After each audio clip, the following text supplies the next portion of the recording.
No, it's not at all. No.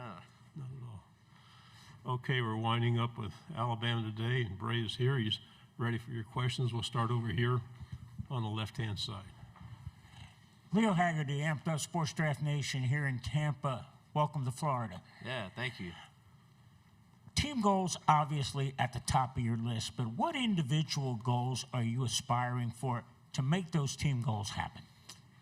Yeah, I mean, honestly, I guess some of my team goals would just be playing consistent every day, every game, and going out there and giving my team my best effort. And that's what I got to do to help my team win and do my job at a very high level. Obviously, I have all my personal goals, but, you know, at the end of the day, we're all striving to be the best in the country and ultimately win a national championship. Go on the right side, second row. Hi, Bray. Jacob Worthing, KRUI, Iowa City. With so many new faces on defense, how has the secondary built chemistry this offseason? Yeah, like you said, there's a lot of new faces, you know, especially on that second level, and not necessarily on the second level, but really on the D-line. There's a lot of new guys there. There's really just younger guys over at the linebacker position. But with the secondary, obviously we've all played together for about 2 years now. So just the unity that we have and the trust that we have built between all 5 of us back there, whether that's, you know, DJ, ZB, me, Keon, and Red, or even some of the younger guys that are our backups. We just trust each other, but that also allows us to play fast. So, like, I can trust ZB that he's going to do his job, so that allows me to just focus on the call, focus on maybe the formation and what I'm expecting out of this certain formation or anything like that. So just the trust is a huge thing between that back end, but that also shows just, you know, that obviously we're all returning, and we play a lot of snaps together. Third row on the right side. Abby Miller, through Reflector from Mississippi State. With you being a Mississippi native, what are your emotions going into that game, heading back to your home state and playing under the Cowbells? So it's funny. So my brother actually went to Ole Miss. My sister went to Mississippi State. So I think my sister's actually going to be pulling for Alabama.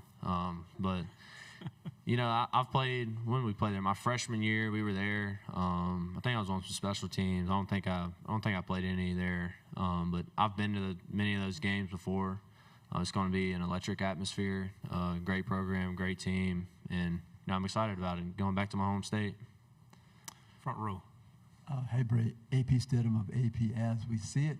What did you learn about yourself last year, and what would you like to see improve on the defensive side? Yeah, I mean, I guess what I learned about myself was, I mean, not to sound cocky or anything, but I'm a great player, but also I'm a leader of this team and of this defense. So I also got to bring my best every game. Obviously, the guys around me are watching me and watching the leaders on our team to see how we react to certain things, react to adversity. So, you know, I got to stay cool, calm, and collective, whether we face adversity or whether things are at all-time high. And, you know, I'm excited for this year, improve my game and take it to another level. Right side, then pass it over. Hey, Bray, Charlie Potter with Bama Online. I don't think we talked to you in the spring. Just what went into your decision to come back, and what does the university mean to you?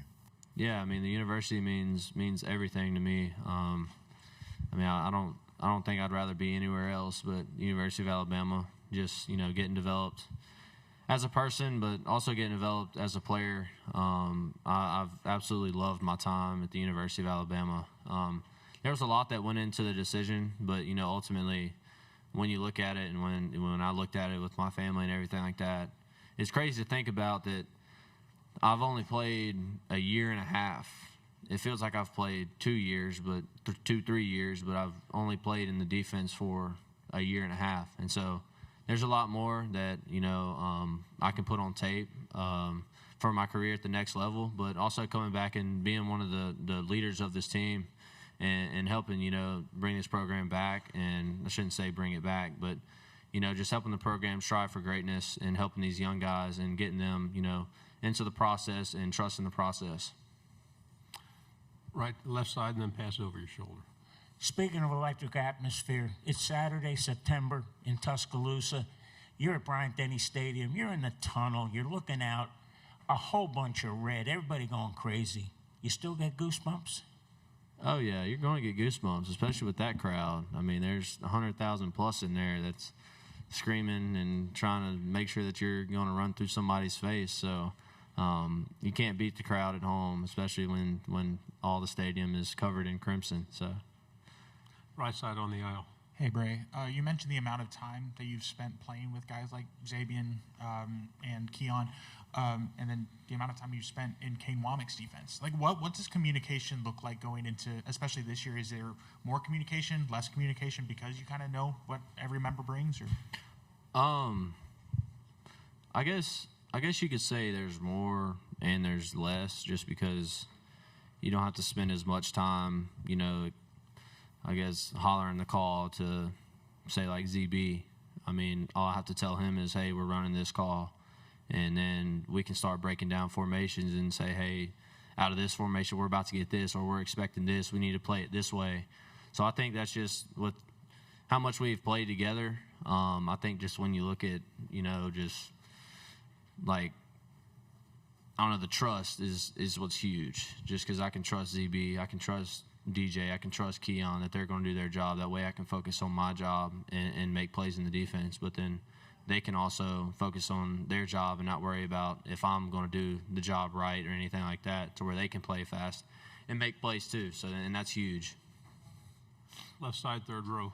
Bray Davis-Baker with WSFA in Montgomery. I wanted to ask about Cedarian Morgan, what it's been like practicing with him so far. What, I guess, what has stood out to you about him, and do you think he's a guy that can play early on? Yeah, so Cedarian, he's a big receiver. He's also put on a lot of muscle mass. He's a strong receiver too. But I mean, you throw anything his way, he's going to catch it. He's got really, really good hands. So yeah, I'm excited for him. I think he's going to have a huge role in our offense. Obviously, I'm not on that side, so I can't speak too much about it. But I go against him a good bit. So he's a great player, and I remember him in bowl prep when he early enrolled and he came with us for bowl prep. I mean, dude was catching some stuff, and I was like, man, this kid's going to be a great player. Fourth row.